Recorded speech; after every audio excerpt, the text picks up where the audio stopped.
This week on Jerusalem Dateline, scrapping the nuclear agreement with Iran.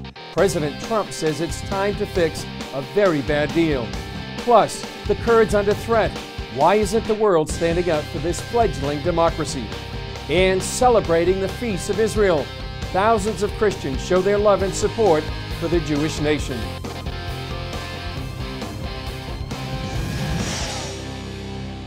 Hello and welcome to this edition of Jerusalem Dateline. I'm Chris Mitchell. President Trump calls it the worst deal America has ever negotiated. Now he's declaring that parts of the Iran nuclear deal aren't in the national security interests of the United States. And he's turning it over to Congress to make changes, including mending the trigger points for placing sanctions on Iran and creating new and tougher sanctions. Gary Lane has the story. The president has until Sunday to notify Congress about Iranian compliance with the nuclear deal negotiated back in 2015. Last year, candidate Donald Trump campaigned against the Iranian agreement. And now, 9 months into his presidency, he's expected to announce that while the Iranians are technically complying, the agreement itself is not in the national security interest of the United States. And that means he could ask Congress to revise some of the details of the deal. He's reportedly opposed to the requirement that Iran's compliance with the deal must be certified every 90 days. The president believes that's nearly impossible to do when Iran doesn't allow inspections of its military bases. They're suspected of housing illicit nuclear development facilities. Appearing on the Sean Hannity show Wednesday night, the president again said it's the worst deal America has ever negotiated. It's a very bad deal. I'm not saying anything different tonight that I have been saying for 2 years. Yeah. It's a horrible, horrible embarrassment to our country. And we did it out of weakness when actually we had great strength. The president opposes a sunset clause in the nuclear agreement, which allows Iran to ramp up its nuclear enrichment capabilities after 10 years. And he believes the agreement with Iran should have been tied to other Iranian actions, including developing and testing ballistic missiles and supporting the Hezbollah terrorist organization. Iranian President Rouhani says he won't change the deal, calling the nuclear agreement irreversible. And President Trump also has another growing nuclear threat to deal with. North Korea's foreign minister told Russian journalists that President Trump has, quote, lit the fuse of war with his country over its nuclear program.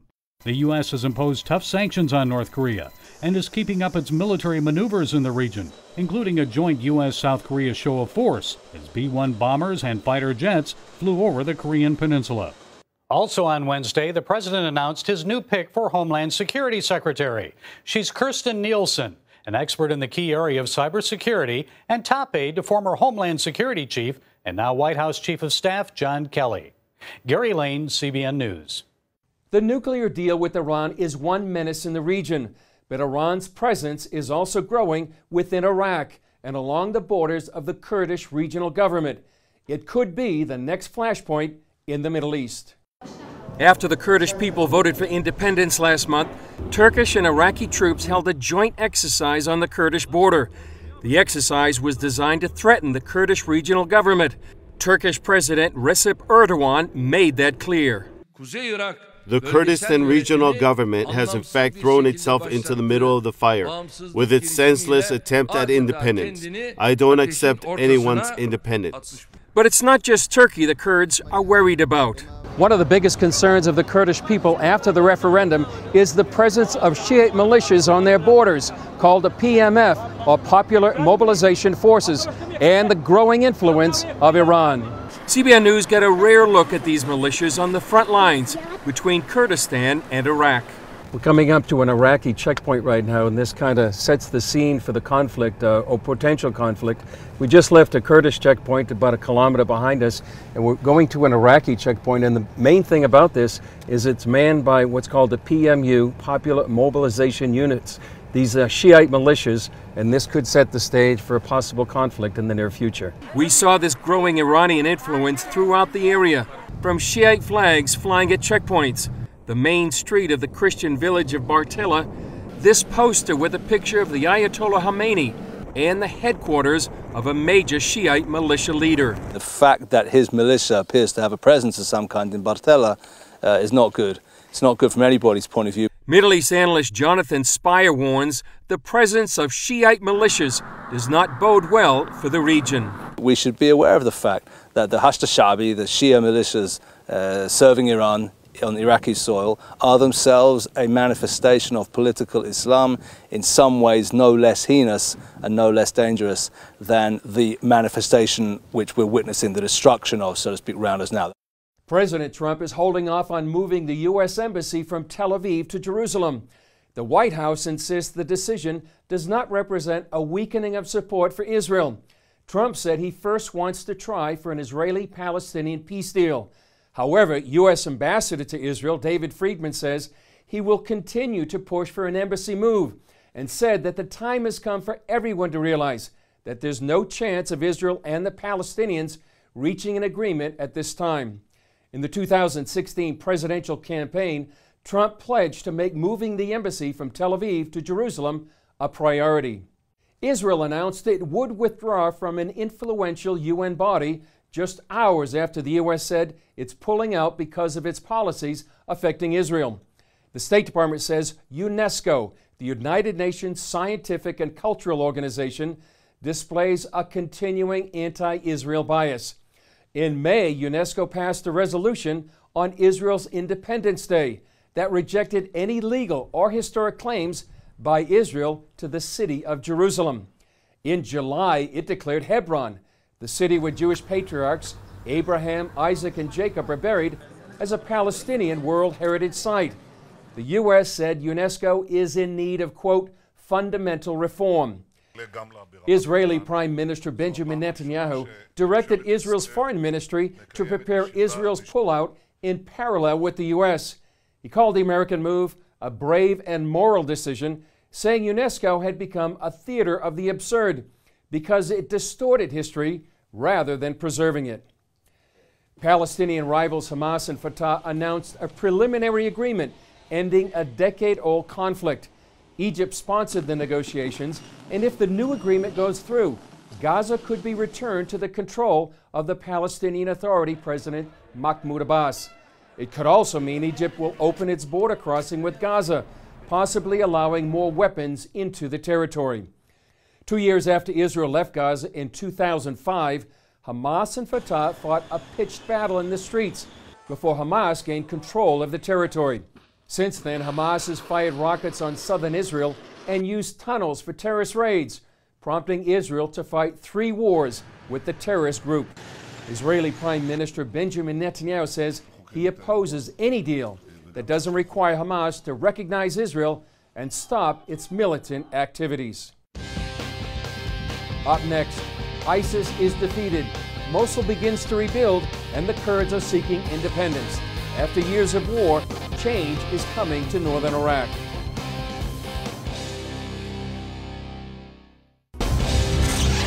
Since the defeat of ISIS in northern Iraq, changes are happening rapidly. The people of Kurdistan passed a resolution for independence, but the presence of Shiite militias and Iran could pose the next threat to peace in the region. In the heart of western Mosul, devastated by the battle to defeat ISIS, we spoke with Middle East analyst Jonathan Spire about these changes and what they mean for the region and the world. Jonathan, we've been in many places in Jerusalem, but the first time here in Iraq, right in the center of Mosul. What's your reaction being here? Well, this is not my first time in Mosul. I was here in April at the time when the Iraqi forces had just reached the Tigris River and western Mosul still remained to be conquered. Looking round, of course, what we're looking at is the action that took place since then, as ISIS was driven back all the way to the Al-Nuri Mosque, where Abu Bakr al-Baghdadi declared the so-called and now defunct caliphate back in June 2014. That's just about 200 meters in that direction to our right is where the remains of the Al-Nuri Mosque is. So my thoughts are really what we're looking at here, this devastation that we can see around us, is the price that it took to destroy that most vile of projects that was declared in this city in June 2014, calling itself the Islamic State. This is the cost, this is the price, this destruction is what it took to turn that thing, you know, from a reality back into just an idea again. What do you think about the future, not only for Mosul, but this part of Iraq? Well, my sense, unfortunately, Chris, is that, yeah, the Islamic State is now, of course, dying and will be destroyed. Unfortunately, its demise will not solve, I think, many of the core problems that caused it to come into being. That is to say, the sectarian nature of Iraqi life, the sharp divisions, deep divisions between Shia Arab Iraqis and Sunni Arab Iraqis, the fact that the country is now dominated by the Shia, and the largely Sunni population of Mosul, when it comes back, I'm afraid, will be no more satisfied than it was when it welcomed, and it largely did welcome, ISIS into the city back in the summer of 2014. The core issues remain unresolved, and there unfortunately are no signs that they're about to be resolved. We've been witnessing today the presence of the Shia, the Iran-supported Shia militias right here in Mosul city, Iran-supported sectarian forces. They're not going to be the ones that are going to be able to bring a better future to Iraq, but they represent the power right now in this country, unfortunately. Where after the Kurdish referendum for independence, what's your sense what's next after the referendum? Well, my sense is that the Kurds mean to go full speed ahead. That's certainly been my impression from the conversations I've had with Kurdish officials. And the sense is that the Kurds mean to turn that into a momentum and to move towards practical negotiations towards independence as soon as possible. What we're witnessing, of course, is a very sharp reaction to that from Baghdad. And my sense from the Kurdish side, though, is they feel they got sort of wind in their sails right now, and they mean to push forward towards independence. Frankly, what they want is out of the system that produced all this destruction. They don't want to be part of Iraq anymore. They want to have a chance to build their own country. Mm-hmm. What about the U.S.? What role does that have in a post-referendum Kurdish referendum? I think the U.S. has a huge role. That's to say, much will depend on the stance that the United States now chooses to take. The United States, of course, was opposed to the referendum, controversially. Many people felt that after the service that the Kurds had rendered, in a way, humanity in fighting and defeating ISIS in the plains of northern Iraq, they perhaps deserved their chance at a political future of their own. The U.S. was dead set against it.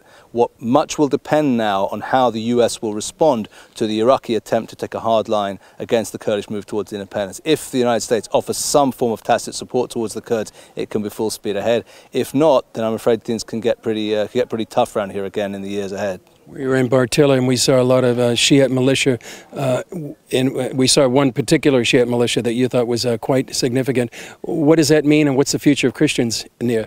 Well, the militia we saw was the Badr organization. We saw a poster of its leader, Hadi al-Amiri. This is a very senior pro-Iranian Shia operative here in Iraq, and the fact that his militia appears to have a presence of some kind in Bartella is not good. It's not good from anybody's point of view, but I suspect it's also particularly not good from the point of view of Christians in that traditionally Christian town. We were hearing today from Christians in Bartella the presence of an increasingly aggressive Shia population around the town, and the sense that they no longer feel welcome, they no longer feel able to live their lives peacefully as they once did. Anything you'd like to add, Jonathan? Not really, just to reiterate once again, I think when we look at the destruction around here, what we see is the price it took to defeat ISIS, and we shouldn't forget who it was that defeated ISIS. Certainly also the Shia militias played their role. We need to, give them recognition for that. But also we should remember the role played by the Kurdish fighters, vital, not in the city itself, but in pushing ISIS back towards the city. And when they sort of come to the West and say, well, we did something for humanity and we want something in return, I think we should be prepared to listen to that. Yeah. Thanks, Jonathan. Great to be with you, even in a place like here in the middle of Mosul, devastated as it is. Thank you. Likewise, Chris. Thanks very much. Coming up, thousands of Christians show their love for Israel by coming here to celebrate the Feast of Tabernacles. This year, festival goers are getting a special treat, the screening of a new documentary about the unification of Jerusalem on the 50th anniversary. Welcome back to Jerusalem Dateline. Anti-Semitism is on the rise around the world. Yet with so many against the Jewish state, one group of people is making a point to show their solidarity. Thousands of Christians came to Jerusalem this year to celebrate the biblical Feast of Tabernacles and stand with Israel. They came from the ends of the earth for the six-day celebration. It's the invitation of Zechariah the prophet in chapter 14, verse 16 of the book of Zechariah. He envisions a time when all the nations will come up, celebrate the Feast of Tabernacles in Jerusalem, worship the Lord here, and we're like forerunners. More than 5,000 Christians from nearly 100 nations came here on opening night to proudly stand with Israel and celebrate the biblical Feast of Tabernacles. In the end of the day, it's God's faithfulness that has established for almost 40 years now this international gathering of the body of Christ in a unique way that you can't find anywhere else. The International Christian Embassy Jerusalem sponsors the celebration. The organization started in 1980 after 13 countries moved their embassies from Jerusalem to Tel Aviv, protesting Israel's declaration of the city as its eternal capital. Israel's victory in the 1967 Six-Day War made that possible by uniting Jerusalem. So this is a special year for the feast. And what's really exciting, it's the Jubilee year for Jerusalem. We're marking 50 years since the city of Jerusalem was reunited back under Jewish sovereignty. More than half of those celebrating are first-timers. We're part of a 26-strong Cook Island delegation, and we're here to celebrate the Feast of Tabernacles, and we're about to be registered as a nation with ICEJ for the first time ever. Early on this year, God asked me to come to represent the nation of Samoa, so I brought a team of 20 people. So we're here happily from the ends of the earth. And we ask why they stand strongly with Israel. It's the biggest proof that God is alive. You have the Jews coming back, you have the land flourishing. Because the Bible says so. Israel has given to many nations. It's been a blessing to a lot of nations all over the world. And it's time to pay back. Jews are the God's chosen nation, and I mean, you don't want to go against God, that's all I can say. This year's Feast of Tabernacles celebration also marks the 50th anniversary of the Six-Day War and the unification of Jerusalem. CBN's docudrama In Our Hands is taking festival goers back in time for that amazing story. Gordon Robertson says, if you don't understand the history, you can't understand today's headlines. And I think that's part of the purpose of In Our Hands, not only to commemorate and celebrate what these soldiers did 50 years ago, but also to help educate and inspire us. In Our Hands, the battle for Jerusalem follows the lives of the paratroopers who captured the Old City and the Temple Mount in 1967. We are sitting on a ridge overlooking the Old City. We said this is the proper way to tell the story when it's done with the paratroopers that actually fought for the city, and with actual footage and the reenactments like In Our Hands. It's the perfect narrative, the perfect way to tell the story. ICEJ Vice President David Parsons says that's why they made the film a central feature of this year's feast. We're going to have several of the paratroopers that are in the film In Our Hands, Israel Harel and some of the others, on stage to honor them. It's a great moment for us. Parsons said Christians shouldn't forget the significance of a united Jerusalem. If the city was still divided like it was for those 19 years of Jordanian occupation, and you came here to visit, you'd have to go through all sorts of checkpoints. It's so wonderful now to be able to come to a united and open, free city, and to celebrate this now, and even the prophetic significance, what it means in God's timetable. It's like Jerusalem is God's timepiece. Feast participants enjoyed the film.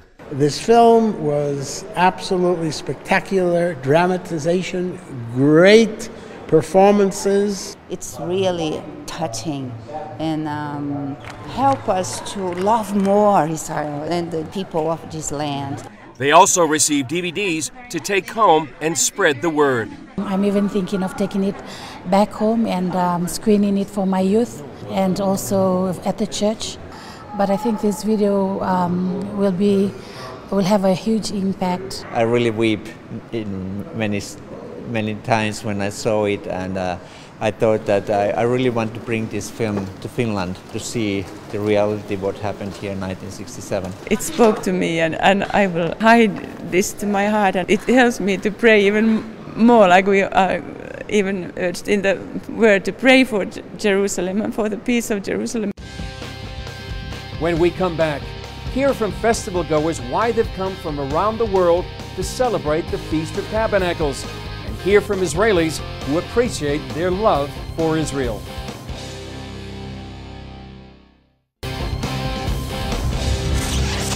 Every year at the Feast of Tabernacles, a march is held in Jerusalem, where marchers show their love for Israel. Julie Stahl was in the crowd to hear the passion and support for the Jewish state and its people. Very, very good. Very good. Chag Sameach. We are very happy to see them. Yes, very happy.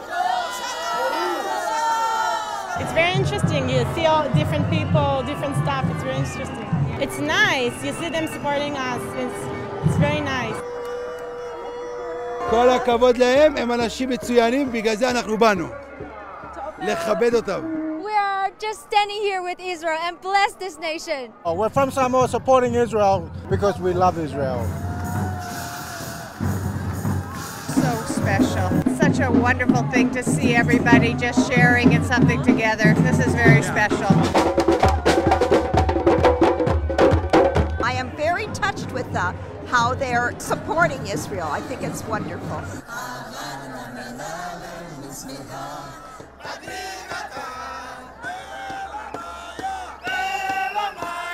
I enjoy seeing all the foreign nations coming to pay tribute to Jerusalem. They say how much they love us and how much they appreciate us. Now that's great. I think it's amazing. I think it's wonderful. I think everybody should come here. We love to see them, and that is the reason what we are basically come to see this event. Anyone who supports Israel is welcome. We should be praying for them because that's what the Bible says, for the peace of Israel. I've met Jewish people, I've met Muslims, I've met Christians here. Most people want peace, and they're precious people, and I think we need to show them love and support, but the Jewish people are God's chosen. Thank you very much. We are thanking on that you come to Israel to visit, and we love to see all the people is come to here and to travel in Jerusalem. It's make me excited. The Jerusalem March is a highlight not only for Israelis, but for those Christian pilgrims coming from the nations of the world. Maybe you could join them next year in Jerusalem. Well, that's all for this edition. Remember, you can follow us on Facebook, Twitter, YouTube, or Instagram. Thanks for joining us. I'm Chris Mitchell. We'll see you next time on Jerusalem Dateline.